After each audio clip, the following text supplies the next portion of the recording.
যদি জীবনে তুমি ভীষণ কষ্টে থাকো, কোনো বিষয়ের জন্য ভীষণ চিন্তিত থাকো, যদি কেউ তোমার মন ভেঙে দিয়ে চলে যায়, যদি জীবনের সুখ খুঁজে না পাও, অথবা তুমি সাফল্য অর্জন করতে চাও, তাহলে শ্রীমদ্ ভগবদ্গীতার জ্ঞান তোমাকে শেখাবে কিভাবে সব সময় সুখী থাকা যায়, প্রতিটি যুদ্ধে জয়ী হওয়া যায়, আর জীবনের আসল সাফল্য অর্জন করা যায়। যখন মনে হয় এই দুনিয়া খুবই স্বার্থপর, সবাই কেবল নিজের ফায়দার জন্য বাঁচছে, তখন গীতার জ্ঞান তোমাকে হিম্মত দেয়, আলো দেখায়, পথ দেখায়। একটা কথা একদম পাকা, যে গীতার জ্ঞান বুঝে নেয়, সে নিজের প্রতিটি সমস্যা সহজে দূর করতে পারে। আজ আমরা সেই শ্রীমদ্ ভগবদ্গীতার 15টি চমৎকার শিক্ষা নিয়ে কথা বলবো। আর আমি তোমাকে একটা গ্যারেন্টি দিচ্ছি, যদি তুমি এই 15টি শিক্ষা মন দিয়ে শেষ পর্যন্ত শোনো, তবে তোমার জীবনের প্রতিটি কষ্ট, প্রতিটি দুঃখ, প্রতিটি যন্ত্রণা দূর হয়ে যাবে। আর জীবনে তুমি যা চাও, তুমি খুব সহজেই তা অর্জন করতে পারবে। শ্রীমদ্ ভগবদ্গীতার প্রথম শিক্ষা, যা ঘটে সবই মঙ্গলের জন্য ঘটে। যা ঘটেছে তা ভালোর জন্যই ঘটেছে, যা এখন ঘটছে সেটাও ভালোর জন্যই ঘটছে, আর যা ঘটবে সেটাও ভালোর জন্যই ঘটবে। এই শিক্ষা শুনতে সহজ, কিন্তু বুঝতে ভীষণ কঠিন। কারণ যখন জীবনে অন্যায় হয়, কেউ আমাদের কষ্ট দেয়, কোনো ব্যর্থতা আসে, তখন পুরো পৃথিবীটাই ভুল মনে হয় জীবনটা অন্যায় আর ব্যথায় ভরা। কিন্তু গীতার এই উপদেশ আমাদের শেখায়, দুঃখ আসলে কোনো অভিশাপ নয়, এটা এক আশীর্বাদ, এক শিক্ষা। যখন জীবন তোমাকে আঘাত করে, তখনই তুমি শক্তিশালী হও, যোগ্য হও, অভিজ্ঞ হও। যখন কোনো প্রিয় মানুষ তোমাকে কষ্ট দেয়, তখন সেই কষ্টই তোমার চোখ খুলে দেয় যে মানুষটিকে তুমি নিজের প্রাণ ভেবেছিলে, সে আসলে তোমারই মূল্য দিতে জানে না। যেমন একটা ছোট বাচ্চাকে তার মা কড়া ওষুধ খাওয়ায়, ওষুধটা তেতো লাগে, কিন্তু সেটাই তার অসুখ সারিয়ে দেয়। তেমনি জীবনের তেতো মুহূর্তগুলো তোমার ভিতরের অসুখ, অহংকার, অজ্ঞানতা, দুর্বলতা সব মুছে দেয়। বাস্তবে মানুষ সবসময় নিজের সীমিত গণ্ডির ভেতরেই বাঁচে। সে যা দেখে, যা শোনে, তাকেই সত্য মনে করে। কিন্তু সত্য আসলে প্রকাশ পায় তখনই যখন সে দুঃখে পড়ে, একা হয়ে যায়, আর নিজের চোখে পৃথিবীকে দেখতে শেখে। যতদিন মানুষ তোমার থেকে কোনো লাভ পাবে, ততদিন তারা তোমার পাশে থাকবে। কিন্তু যেই দিন তাদের স্বার্থ শেষ হবে, সেই দিন তুমি তাদের আসল মুখ চিনতে পারবে। কখনো ভেবে দেখেছ, যাকে তুমি প্রাণের থেকেও বেশি ভালোবেসেছিলে, যাকে নিজের জীবনের সবচেয়ে আপন ভেবেছিলে, সেই মানুষটি যদি একদিন তোমার হৃদয়ে গভীর আঘাত দেয়, তখন কেমন লাগে? তুমি নিশ্চয়ই অনেকবার শুনেছ, আমি ভাবতেই পারিনি ও এমনটা করবে, ওর জন্য আমি কত কিছু করেছিলাম, তবুও ও এমন করলো। বাস্তবতা হলো, এই দুনিয়ায় প্রায় প্রত্যেক মানুষই মুখোশ পরে ঘুরে বেড়ায়। তুমি কখনোই কারোর আসল মুখ চিনতে পারবে না, যতক্ষণ না সে তোমার সঙ্গে অন্যায় আচরণ করছে। তাই যখন কেউ তোমাকে আঘাত দেয়, তখন কষ্ট পেও না, কারণ ওই আঘাতই তোমাকে শক্তিশালী করে তোলে। যাদের জীবন সবসময় মসৃণ আর সুখে ভরা, তারা সামান্য কষ্টেই ভেঙে পড়ে। কিন্তু যারা দুঃখের সঙ্গে লড়তে শিখেছে, যারা নিজের আপনজনদের তিক্ত ব্যবহার সহ্য করেছে, তাদের কাছে জীবনের ছোটখাটো আঘাত তুচ্ছ। যে মানুষ কষ্ট সহ্য করতে শেখেনি, সে কোনোদিন সত্যিকারের মহান হতে পারে না। যে দুঃখের আগুনে নিজেকে শুদ্ধ করতে জানে না, সে বড় স্বপ্ন দেখলেও বড় সাফল্য কখনো অর্জন করতে পারে না। তাই জীবনে যখন কষ্ট আসে, যখন সময় তোমাকে ভেঙে দেয়, যখন মনে হয় ঈশ্বর তোমার প্রতি অন্যায় করছেন, তখন মনে রেখো, ঈশ্বর কিছু ভালোই ভাবছেন তোমার জন্য। তুমি জীবনের এক বড় মঞ্চে উঠতে যাচ্ছ, আর এই কঠিন সময় সেই মঞ্চের প্রস্তুতি মাত্র। শ্রীমদ্ ভগবদ্গীতার দ্বিতীয় শিক্ষা, বারবার কাউকে ক্ষমা করা তোমার জীবন নষ্ট করে দিতে পারে। মহাভারতের যুদ্ধ কেন হয়েছিল জানো? কারণ ছিল দুঃশাসন, দুঃখ আর অতিরিক্ত ক্ষমা। দুর্যোধন বারবার অন্যায় করেছিল, পাণ্ডবদের অপমান করেছিল, এমনকি তাদের মারারও চেষ্টা করেছিল। তবুও যুধিষ্ঠির প্রতিবারই তাকে ক্ষমা করে দিয়েছিল। আর সেই অতিরিক্ত ক্ষমার ফলেই মহাভারতের মতো ভয়ঙ্কর যুদ্ধ অবশ্যম্ভাবী হয়েছিল। তুমি যদি জীবনে একই ভুল করো, অর্থাৎ যাদের ভুল ক্ষমার যোগ্য নয় তাদের বারবার মাফ করে দাও, তবে তারা তোমাকে আঘাত করাকে নিজের অধিকার মনে করবে। তুমি ভাববে, ও হয়তো এবার বদলে যাবে, কিন্তু বাস্তব হলো তোমার ক্ষমা তাদের আরও নষ্ট করে দেয়। তারা তোমার ভালোবাসা, তোমার ধৈর্য, তোমার নরম মনকে তাদের সুবিধার জন্য ব্যবহার করে। জীবনে এমন অনেক ভুল আছে যার কোনো ক্ষমাই হওয়া উচিত নয়, কারণ বারবার ক্ষমা করা মানে নিজের প্রতি অন্যায়ের দরজা খুলে দেওয়া। শ্রীমদ্ ভগবদ্গীতার ৩য় উপদেশ বলে, যারা মিথ্যা আর অন্যায়ের সাহায্যে বাঁচে তাদের সামনে নিজের ভালোত্ব প্রমাণ করার কোনো দরকার নেই। এই দুনিয়ায় ভালো মানুষদের সবচেয়ে বেশি পরীক্ষা দিতে হয়, সবচেয়ে বেশি কষ্ট সইতে হয়, কারণ মিথ্যে লোকেরা বারবার তাদের কাছ থেকে ভালোত্বের প্রমাণ চায়। মহাভারতের সেই সভার কথা মনে আছে, যখন দুর্যোধন আর শকুনি পাণ্ডবদের সঙ্গে ছল করে পাশা খেলেছিল আর দ্রৌপদীকে অপমান করার চেষ্টা করেছিল? সেই সভায় পাণ্ডবরা চুপচাপ বসেছিল। তারা ভেবেছিল, আমরা তো ধর্মের পথে, আমরা তো বড়দের সামনে কিছু বলতে পারি না। কিন্তু সেই নীরবতাই অন্যায়ের সাহস বাড়িয়ে দিয়েছিল। ভালো মানুষ যদি সবসময় চুপ থাকে তাহলে অন্যায় কখনো শেষ হয় না, বরং আরও বেড়ে যায়। গীতা শেখায়, সত্য বলা তখনই পুণ্য যখন সেই সত্য কারো উপকারে আসে। যদি তোমার মিথ্যে কারো মুখে হাসি ফোটায়, কারো মন ভালো করে, তবে সেই মিথ্যে পাপ নয়, সেই মিথ্যে এক প্রকার পুণ্য। কিন্তু যদি তোমার বলা সত্য কারো মন ভেঙে দেয়, কারো আত্মাকে আঘাত করে, তবে সেই সত্য পাপের সমান। তাই মনে রেখো, যে মানুষটি তোমার সঙ্গে বারবার ছল করে, যে তোমার ওপর আঘাত হানে, যে তোমার ভালোবাসার মূল্য দিতে জানে না, তাদের সামনে নিজের ভালোত্ব প্রমাণ করতে যেও না। শ্রীমদ্ ভগবদ্গীতার ৪র্থ উপদেশ হল, দুষ্ট মানুষকে যতই ভালোবাসো, যতই ভালো করো, সে একদিন তোমাকে আঘাত করবেই। তুমি নিশ্চয়ই শুনেছ, খারাপ মানুষ তার স্বভাব কখনো বদলায় না। যদি তুমি জানো সামনে যে মানুষটা আছে সে বারবার তোমাকে কষ্ট দেয়, তোমার সঙ্গে অন্যায় করে, তবুও তুমি যদি ভাবো যে সব ঠিক হয়ে যাবে, আমি সহ্য করব, তাহলে মনে রেখো এই অতিরিক্ত ভালোত্বই একদিন তোমাকে সবচেয়ে বড় কষ্ট দেবে।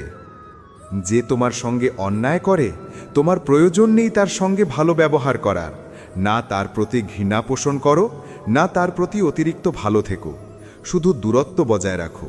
কারণ তুমি যতবার তাকে ভালোবাসবে ততবার সে তোমাকে আঘাত করবে, আর শেষ পর্যন্ত সেই ভালোবাসা তোমার জীবনে শুধু ব্যথা আর আফসোস ফেলে যাবে। গীতার ৫ম উপদেশ হল, যদি তুমি সবসময় চুপ করে সহ্য করে যাও, তাহলে একদিন এই দুনিয়া তোমাকে মুছে দেবে। এই পৃথিবীতে যারা অন্যায় সহ্য করে তাদের জ্ঞানী নয়, বোকা বা দুর্বল বলা হয়। যে নিজের জন্য কখনো আওয়াজ তোলে না, যে নিজের অধিকারের জন্য লড়াই করে না, যে অন্যায়ের বিরুদ্ধে মুখ খোলে না, তাকে এই সমাজ পিষে ফেলে দেয়। অনেকেই ভাবে, আমি যদি চুপ করে থাকি সবাই আমাকে ভালো বলবে, কিন্তু না, আজকের যুগে নীরবতা কোমলতা নয়, দুর্বলতা বলে গণ্য হয়। আজকের দুনিয়ায় যে যতটা সহ্য করে, মানুষ তাকে ততটাই আরও সহ্য করতে বাধ্য করে। তাই যেখানে তোমার সঙ্গে অন্যায় হচ্ছে, যেখানে কেউ তোমাকে কষ্ট দিচ্ছে, সেখানে চুপ থেকো না, সাহস করে অন্যায়ের বিরোধ করো। কারণ নীরবতা কখনো ধর্ম নয়, বরং অনেক সময় নীরবতাই অন্যায়ের সহযোগী হয়ে ওঠে। গীতার ৬ষ্ঠ উপদেশ বলে, দুঃখকে ভয় করা বন্ধ করো, কারণ সুখ আর দুঃখ জীবনের ঋতুর মতো আসে আর যায়। কেউই এই দুই থেকে পালাতে পারে না। তাই এর জন্য উদ্বিগ্ন হওয়ার বদলে গীতার এই জ্ঞান মনে রাখো যে এই সংসার পরিবর্তনশীল। যেমন সুখ স্থায়ী নয়, তেমনি দুঃখ চিরদিন থাকে না। সব কিছু বদলায়, আর এই পরিবর্তনই জীবনের একমাত্র সত্য। দুনিয়ায় কেউই চিরস্থায়ী হয়নি। কত রাজা এসেছে, কত বড় মানুষ গেছে, কেউ রয়ে যায়নি। তাহলে দুঃখ নিয়ে কাঁদছ কেন? সুখ নিয়ে গর্ব করছো কেন? দুটোই তো সাময়িক। তুমি না সুখ থামাতে পারবে, না দুঃখ থেকে পালাতে পারবে। তুমি শুধু বুঝতে পারবে যে এই সব কিছু তোমার নিয়ন্ত্রণে নয়। যে এই সত্য বুঝে নেয় সে কখনো দুঃখে ভেঙে পড়ে না, কারণ সে জানে যা এসেছে তা একদিন চলে যাবে। তাই কান্নার চেয়ে হাসি ভালো। শ্রীমদ্ ভগবদ্ গীতার সপ্তম উপদেশ বলে, ভালো মানুষ যদি খারাপ লোকদের সঙ্গে সময় কাটায় তাহলে একদিন সেই ভালো মানুষও ধ্বংস হয়ে যায়। মহাভারতের এক চরিত্র ছিল কর্ণ, যে আসলে পাণ্ডবদের বড় ভাই ছিল। সে দানবীর ছিল, ধর্ম জানত, সত্য বুঝত। তবুও দুঃখের বিষয় সে দুর্যোধনের সঙ্গে বন্ধুত্ব করেছিল, আর সেই বন্ধুত্বই তার সর্বনাশের কারণ হয়েছিল। গীতা বলে, যে দুষ্টের সঙ্গে থাকে সে নিজে যতই ভালো হোক না কেন, একদিন সেই দুষ্টতার ফল তাকেও ভোগ করতে হয়। ঠিক তেমনি যদি একজন ভালো মানুষ ভুল সঙ্গ বেছে নেয়, তবে সেই ভুল সঙ্গই তার জীবনকে নষ্ট করে দিতে পারে। তাই জীবনে সবসময় খেয়াল রাখো তুমি কার সঙ্গে সময় কাটাচ্ছ, কারণ কখনো কখনো একজন ভুল মানুষই তোমার সারা জীবন পাল্টে দিতে পারে। শ্রীমদ্ ভগবদ্ গীতার অষ্টম উপদেশ বলে, ভালোবাসা আর অনুভূতির সম্পর্ক শুধু তার সঙ্গেই গড়ো যে তোমার ভালোবাসার মূল্য বোঝে। যদি তুমি তোমার হৃদয় দাও এমন কাউকে যে তোমার ভালোবাসার দাম জানে না, তাহলে তোমার পুরস্কার হবে শুধু ব্যথা আর অশ্রু। যখন তুমি এমন কাউকে অতিরিক্ত মূল্য দাও যে তোমাকে একটুও মূল্য দেয় না, তখন সেই সম্পর্ক শুধু তোমাকে ভেঙে দেয়। মনে রেখো, ভুল সম্পর্কে জড়ানোর চেয়ে অবিবাহিত বা একা থাকা হাজার গুণ ভালো। কারণ একা থাকলে তুমি হয়তো একটু নিঃসঙ্গ হবে, কিন্তু ভুল সম্পর্কে থাকলে তুমি প্রতিদিন ভেতরে ভেতরে মরে যাবে। আজকের যুগে কেউ কাউকে গুরুত্ব দেয় না, সবাই নিজের স্বার্থে ব্যস্ত। তাই কাউকে জীবনের সবচেয়ে বিশেষ জায়গা দেওয়ার আগে সময় নাও, তাকে বুঝো।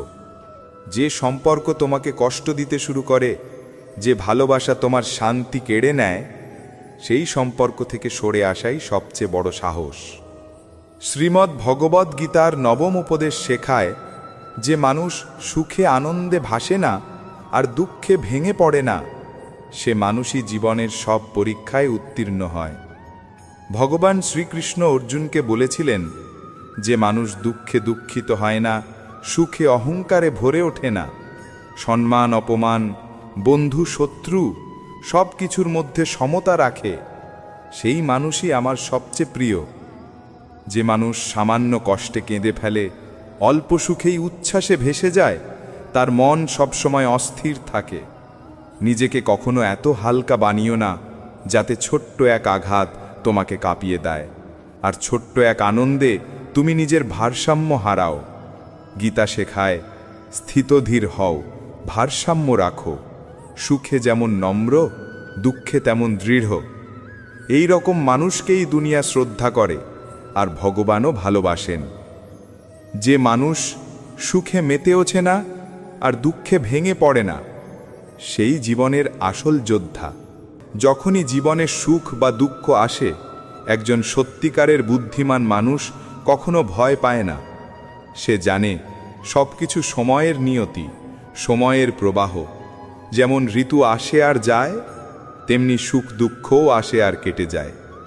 শ্রীকৃষ্ণ অর্জুনকে বলেছিলেন, অর্জুন, তুই সমতা ধারণ কর, মনকে স্থির কর, কারণ যার মন স্থির তার জীবন ধীর।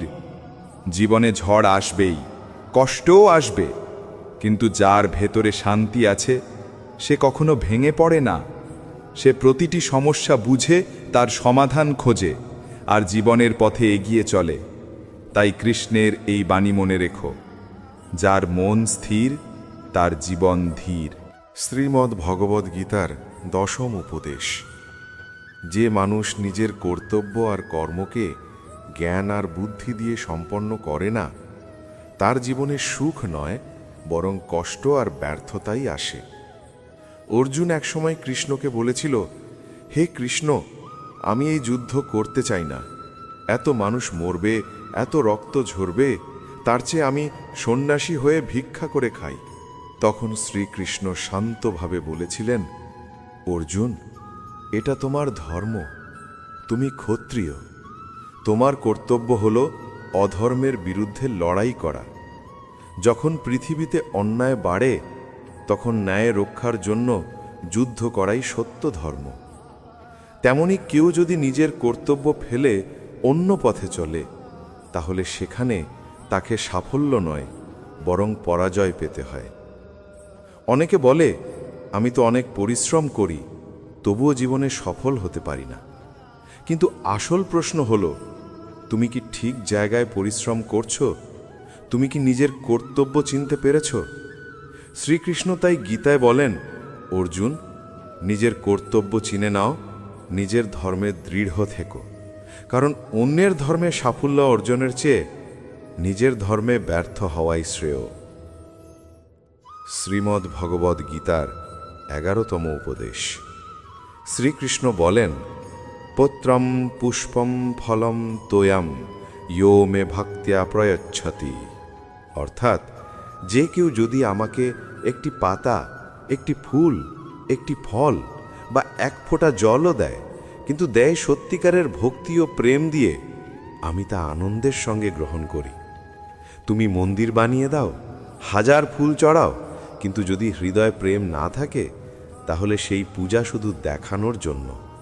ভগবান বলেন, আমার সামনে কোনো সাজসজ্জা, কোনো অভিনয়, কোনো ভান দরকার নেই। শুধু আমায় ভালোবাসো, আমি তোমার কাছে নিজে থেকে চলে আসব। এই শিক্ষা শুধু ধর্মের নয়, জীবনেরও।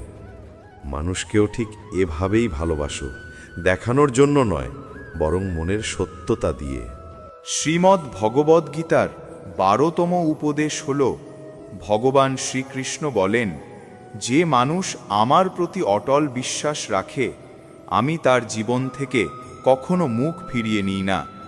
যখনই তার জীবনে অন্ধকার নামে, আমি কোনো না কোনো রূপে এসে তার রক্ষা করি। শুধু একবার বিশ্বাস করে দেখো, আমি সর্বদা তোমার পাশে থাকব। এখন শোনো মহাভারতের যুদ্ধক্ষেত্রের এক অমর কাহিনী। যুদ্ধ তখন চুঙ্গে, কুরুক্ষেত্রের মাটিতে রক্ত আর তলোয়ারের ঝলক। দুর্যোধন হঠাৎ দেখতে পেল ভীষ্ম পিতামহ পাণ্ডবদের ওপর আঘাত করছেন না। রাগে ফেটে পড়ে সে। ভীষ্ম পিতামহের কাছে গিয়ে বলল, পিতামহ, আপনি তো আমাদের পক্ষ থেকে যুদ্ধ করছেন, কিন্তু আপনার মন তো পাণ্ডবদের দিকে। আপনি আমাদের জয় চান না? আপনার মধ্যে কোনো ন্যায় নেই? এই কথা শুনে ভীষ্ম পিতামহের চোখ লাল হয়ে উঠল। তিনি গর্জে উঠলেন, আমার নিষ্ঠা হস্তিনাপুরের জন্য। আমি এই রাজ্যের সেবায় সারা জীবন কাটিয়েছি। তুমি আমার নিষ্ঠা নিয়ে সন্দেহ করছো? তাহলে শুনে রাখো, আমি আজ প্রতিজ্ঞা করছি, আগামীকাল সূর্যাস্তের আগে হয় অর্জুন বাঁচবে, নয় আমি। এই প্রতিজ্ঞার কথা যখন শ্রীকৃষ্ণ শুনলেন তখন তার মন অস্থির হয়ে গেল। কারণ ভীষ্ম একবার যা বলেন তা পালন করেই থামেন। কৃষ্ণ সারা রাজপ্রাসাদে অর্জুনকে খুঁজতে লাগলেন। শেষে দেখলেন অর্জুন নিজের কক্ষে শান্তিতে ঘুমাচ্ছে। কৃষ্ণ বললেন, অর্জুন, ভীষ্ম পিতামহ প্রতিজ্ঞা করেছেন কাল সূর্যাস্তের আগে হয় তুমি বাঁচবে, নয় সে। এমন ভয়ঙ্কর মুহূর্তের আগেও তুমি এত নিশ্চিন্তে ঘুমিয়ে আছো? অর্জুন হেসে বলল, হে কেশব, আমি জানি ভীষ্ম পিতামহের প্রতিজ্ঞা ভাঙে না, কিন্তু তুমি যখন আমার সঙ্গে আছো তখন এক ভীষ্ম নয়, হাজার ভীষ্ম আমার সামনে এলেও তারা এক চুলও আমাকে ছুঁতে পারবে না। এবং ঠিক তাই হলো। পরের দিন যুদ্ধক্ষেত্রে ভীষ্ম পিতামহের পতন হল, অর্জুন জয়লাভ করল। শ্রীমদ্ ভগবদ গীতার 13তম উপদেশ হল, ভগবান শ্রীকৃষ্ণ বলেন, অহংকার আর ক্রোধ এমন দুটি দানব যারা শুধু একজন মানুষকেই নয়, পুরো পরিবার, প্রতিটা সম্পর্ক, এমনকি গোটা দেশকেও ধ্বংস করে দিতে পারে। একজন অহংকারী মানুষ নিজের আমিকে জিততে দিতে গিয়ে সব কিছু হারিয়ে ফেলে। সে নিজের কথাকে সত্যি ভাবে আর বাকি পৃথিবী তার চোখে তুচ্ছ হয়ে যায়। যখন কোনো অহংকারী ও রাগী মানুষ ক্ষমতার আসনে বসে, তখন সে মানুষের মঙ্গল নয়, বরং তাদের সর্বনাশই করে। যেমন ধৃতরাষ্ট্র সারা জীবন হস্তিনাপুরের রাজা ছিল, কিন্তু কখনো জনগণের মঙ্গল ভাবেনি।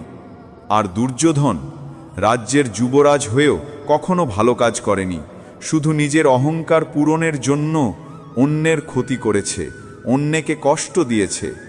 তাই কৃষ্ণ বলেন, কোনো সম্পর্ক, কোনো সংসার, কোনো রাজ্য অহংকার বা ক্রোধে টেকে না, ওগুলো টেকে থাকে শুধু ভালোবাসায়। যে সম্পর্কে অহংকার ঢোকে সেই সম্পর্ক একদিন না একদিন ভেঙে যায়, আর যে সম্পর্কে প্রেম থাকে সেই সম্পর্ক কখনো মরে না, চিরজীবী হয়ে থাকে। শ্রীমদ্ ভগবদ্গীতার 14তম উপদেশ, এই পৃথিবীতে পরমাত্মা ছাড়া কেউই নিজের নয়। যে মানুষ আজ তোমার পাশে আছে, কাল হয়তো থাকবে না, কিন্তু যখন সব দরজা বন্ধ হয়ে যায় তখন ঈশ্বরের দিকে যাওয়ার পথই খোলা থাকে। মানুষ যখন ভাবে সব শেষ আর কোনো আশা নেই, ঠিক তখনই ঈশ্বর এমন এক নতুন পথ খুলে দেন, যে পথের কথা তুমি কল্পনাও করনি।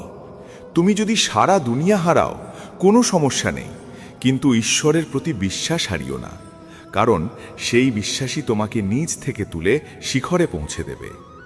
শ্রীমদ্ ভগবদ্গীতার 15তম উপদেশ, যেমন কর্ম তেমন ফল। ভগবান শ্রীকৃষ্ণের এই বাণী চিরন্তন। যে যেমন কাজ করবে সে ঠিক তেমন ফলই ভোগ করবে, এটাই সময়ের আইন। যারা অন্যকে কাঁদিয়ে হাসে, অন্যকে কষ্ট দিয়ে সুখ পায়, বিশ্বাস রাখো একদিন সেই চোখের জল তার নিজের চোখ দিয়েই ঝরবে। হয়তো কিছুদিন সে আনন্দ করবে, কিন্তু সময় বদলালে তার প্রতিটা অন্যায়, প্রতিটা পাপ তার নিজের জীবনে ফিরে আসবে। অবশ্যমেভা ভুক্তব্যম কৃতম কর্ম শুভাশুভম। অর্থাৎ যে কাজই করো, ভালো বা মন্দ, তার ফল তোমাকে ভোগ করতেই হবে। কেউ যতই চালাক হোক না কেন, নিজের কর্মফল থেকে কেউ পালাতে পারে না। তাই গীতা শেখায়, যে মানুষ প্রতিদিন এই 15টি শিক্ষা শোনে, বোঝে এবং জীবনে ধারণ করে, সে জীবনের প্রতিটা লড়াইয়ে জয়ী হয় আর প্রতিটা দুঃখকে হাসি মুখে পার করে যায়।